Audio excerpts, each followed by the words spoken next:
Fala pessoal, tudo bem com vocês? Meu nome é Vinícius Fulconi, sou professor de Física e hoje a gente vai discutir sobre uma questão que caiu nesse ano de 2024.1 na prova da IAR. Pessoal, essa questão de Física, no código 2, se eu não me engano, era a questão 74, é uma questão de termodinâmica. Na hora de eu resolver essa questão, na hora de fazer a correção dessa questão, a gente tende a analisar ela de uma maneira muito simplista. Então eu vou ler aqui a questão e vocês vão me entender e vão entender o por trás, a dificuldade que existe por trás dessa questão e que muitos dos meus colegas aqui e professores de físicas dos demais cursos acabaram não mencionando na hora da resolução. Ela parece ser uma questão muito simples, mas não tem de simples, não tem nada.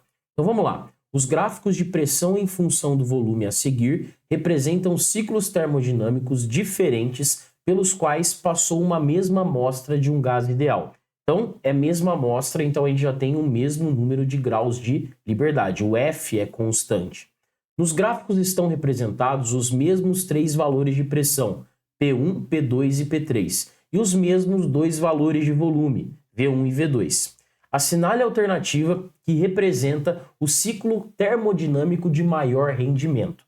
E aí a prova da IAR fornecia para a gente essas quatro alternativas. A alternativa A, que era a alternativa que continha o ciclo mais expandido aqui, que ocupava toda a diferença de pressão e toda a diferença de volume. Você tinha a letra B, que também era um ciclo retangular, só que com volume, com uma área reduzida, né? Uma área reduzida interna. Você tinha a letra C aqui com um pequeno desdobramento e você tinha a letra D de dado aqui. Muitos, na hora de corrigirem essa questão, simplesmente analisaram assim, ó, quanto maior a área do ciclo, maior será o rendimento desse ciclo. Pessoal, por trás dessa afirmação, os professores de física, eles sempre recordam daquela expressão, né? Rendimento de uma máquina térmica é a razão entre o trabalho realizado e o calor absorvido pela fonte quente. Se você observar aqui, a área representa o trabalho. Então, se você pensar só na área, você está representando o trabalho desse ciclo. Só que, pessoal, veja bem, o QH, que é a parte do denominador dessa fração, ele também é alterado pela variação da pressão aqui, ó.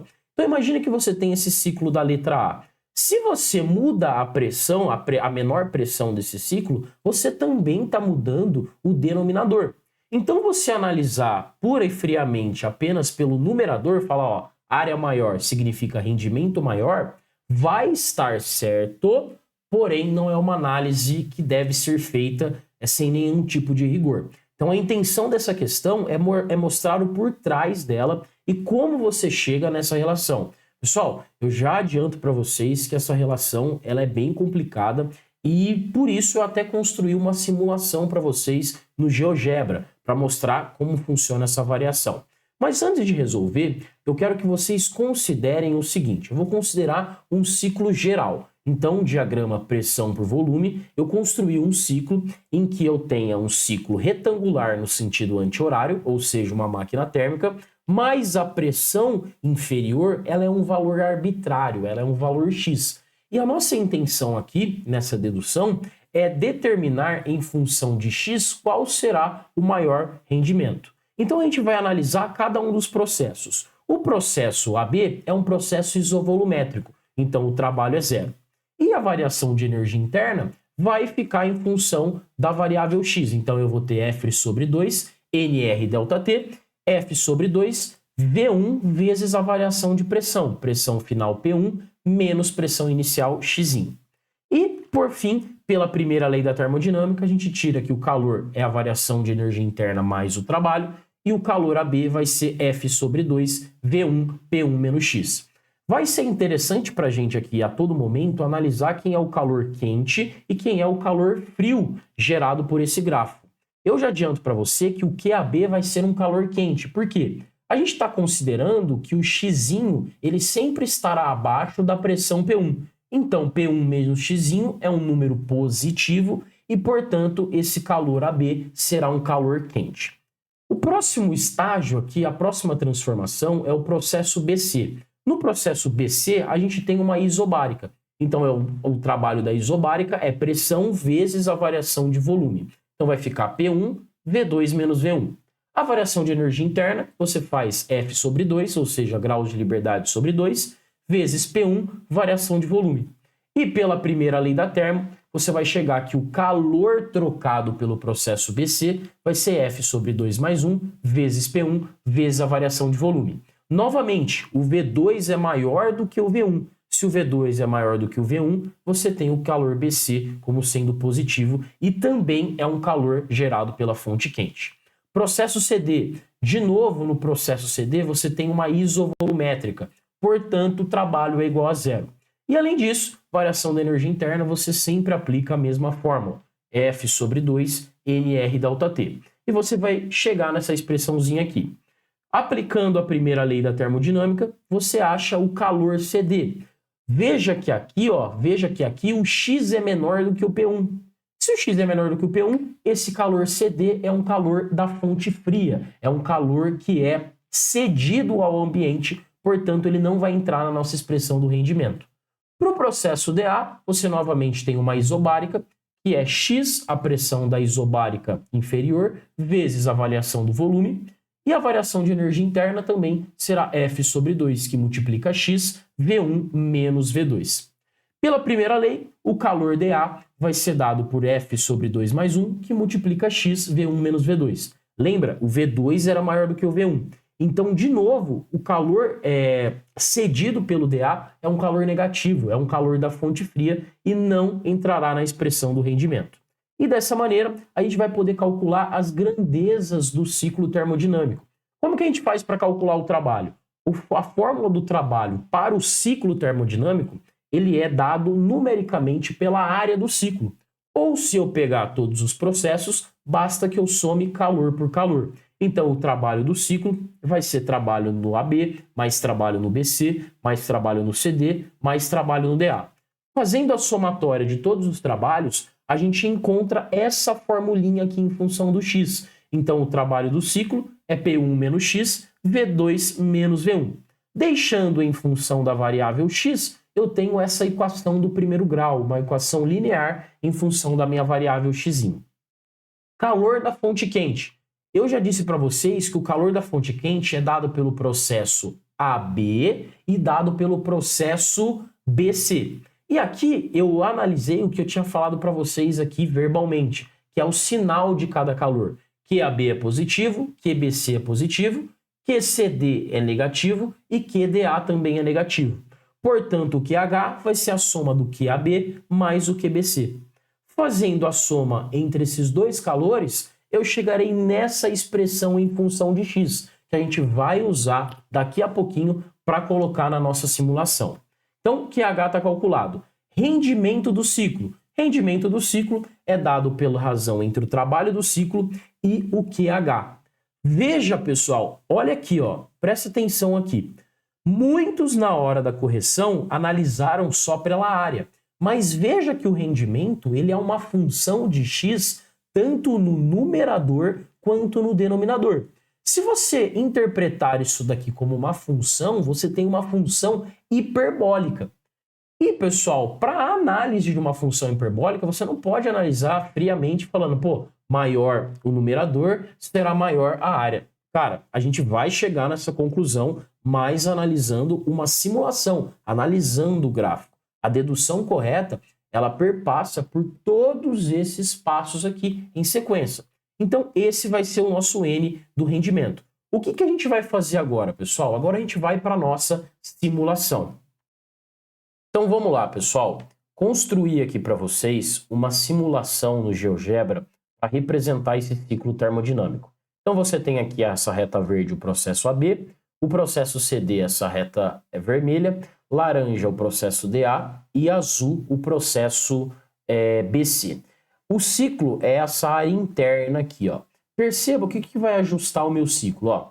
A minha pressão X, ela vai poder ser ajustada aqui embaixo, ó. E aumentando e diminuindo o valor do X, eu vou aumentar ou diminuir o meu valor da área. Aqui, pessoal, eu posso aumentar os meus volumes, né? A diferença entre os meus volumes. Aqui eu posso alterar a minha pressão P1, que vai ficar fixa, né? Aqui vai ser a minha variável, então o P é minha variável de estudo, minha variável de controle. E aqui, ó, eu tenho os graus de liberdade. A gente tem os graus aqui de liberdade. O que a gente vai estudar? A gente vai estudar a variação de várias coisas aqui nesse ciclo. Então eu vou colocar o F igual a 3 aqui, ó. O F igual a 3 é um gás monoatômico. Primeiramente, a gente pode estudar, então, eu escrevi a função do calor trocado para fonte fria, função do trabalho do ciclo, tá? E função do calor da fonte quente e a função do rendimento, que é o trabalho sobre o QH. Vamos ver o que acontece quando eu aumento a minha pressão. Primeiro vamos olhar para o calor, para os três fatores aqui, ó. Aumentei a minha pressão, ou seja, o ciclo ficou menor, ó. Essa área interna ficou menor. Quando eu aumento, olha o que vai acontecer com o rendimento. O rendimento vai cair, pessoal. Ó, então, ó, grandão, pressão, vamos começar em pressões positivas, ó, 0,1. Olha o que vai acontecer com o rendimento se eu tocar o play aqui, ó, aumentando a pressão. Rendimento, ele vai diminuir. Então, quanto mais eu aumento a minha pressão, ou seja, quanto menor o meu ciclo fica, menor vai ser o rendimento, ó. Aumentei a pressão, o ciclo diminuiu, o rendimento diminuiu. Vamos ver o que acontece com o calor da fonte quente, se eu diminuo o ciclo. Ó, diminuindo o ciclo, você vai ter o seguinte, voltou aqui, voltou. Deixa eu colocar P1 mais para cima, só para ficar maior aqui, para a gente analisar. Aí. Então, ó, rendimento, o que acontece se o ciclo fica menor? Se o ciclo fica menor, olha o valor do rendimento aqui embaixo. O valor do rendimento vai diminuindo. Calor da fonte quente, vamos ver o que acontece. Se o ciclo vai ficando menor, o calor da fonte quente também vai diminuindo. Vamos analisar agora a fonte fria. O que vai acontecer com a fonte fria? Se eu aumento, pessoal, aqui, ó, vamos lá, se eu aumento a pressão, quanto maior a pressão, quanto menor o ciclo, ó, maior vai ser o módulo, quanto menor o ciclo, maior vai ser o módulo da rejeição para a fonte fria. Então, o que a gente pode tirar aqui? Primeira observação. Então, vamos diminuir de novo a pressão. Aumentei a pressão, rendimento do ciclo. Aumentei a pressão, a diferença de pressão, rendimento do ciclo cai. Ou seja, quando eu aumento a área, ó, tô aumentando a área do ciclo, quando eu aumento a área, o meu rendimento ele aumenta. Então, veja que é uma função, pessoal, hiperbólica aqui. A gente tem uma função hiperbólica por trás. Então, a análise simplista de aumenta a área, aumenta o rendimento, ela é verdadeira, só que não é uma consequência direta, tá? Não é uma consequência instantânea. O calor da fonte quente, vamos lá, calor da fonte quente. Se eu aumentar a área, o calor da fonte quente faz o quê? O calor da fonte quente também aumenta. Então, olha que interessante. Aumentei a área do ciclo. Aumenta o rendimento? Aumenta o rendimento. Aumenta o QH? Também aumenta. Aumenta o trabalho? Também aumenta. Só que quem que aumenta numa proporção maior? O trabalho aumenta numa proporção maior do que o QH. Beleza? Então é isso que você tem que entender. Olha que interessante. Então estou aumentando aqui o ciclo, ó.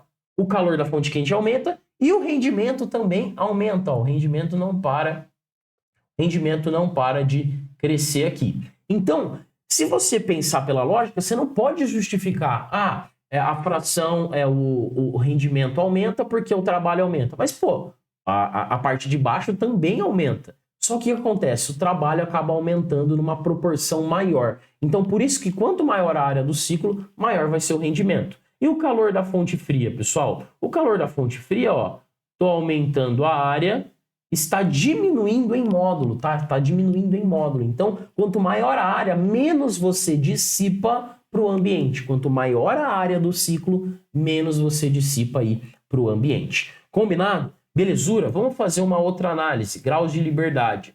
Olha aqui, ó, quanto mais você aumenta os graus de liberdade, menor é o rendimento. Menor é o rendimento. Estou aumentando os graus de liberdade, menor é o rendimento. Dessa forma, pessoal, a gente pode tecer algumas considerações finais sobre essa simulação. Então vamos lá. Quanto maior for a área do ciclo, maior será o trabalho verdadeiro. Quanto maior for a área do ciclo, maior será o módulo do calor da fonte quente. Quanto maior for a área do ciclo, menor será o calor da fonte fria em módulo, ou seja, quanto maior a área do ciclo, menos calor você vai dissipar para o ambiente. E por fim, quanto maior for o número de graus de liberdade do gás, menor será a eficiência. E lembrando aí que a gente pode, o tema central desse vídeo era discutir a eficiência versus a área, então sim, você pode relacionar a área do ciclo à eficiência desse ciclo, mas não de uma maneira direta, tá, pessoal? Não de uma maneira inconsequente, até acho que essa é a palavra mais adequada, uma maneira inconsequente de analisar apenas o trabalho. O calor da fonte quente acaba crescendo quanto maior a área, mas a variação do trabalho ela acaba sendo maior. Beleza? Então é isso, pessoal. Eu estava querendo gravar esse vídeo já desde ontem para sinalizar essa consideração para todos os alunos, para que vocês consigam aí diferenciar. E galera, essa é uma ótima questão, até porque a análise completa dela pode ser que fuja do escopo da prova da EAR e da prova da SpaceX, mas pode ser aproveitado aí para alunos do ITA, do IME e de Olimpíadas. Beleza? Então é isso. Grande abraço para você e até o próximo vídeo.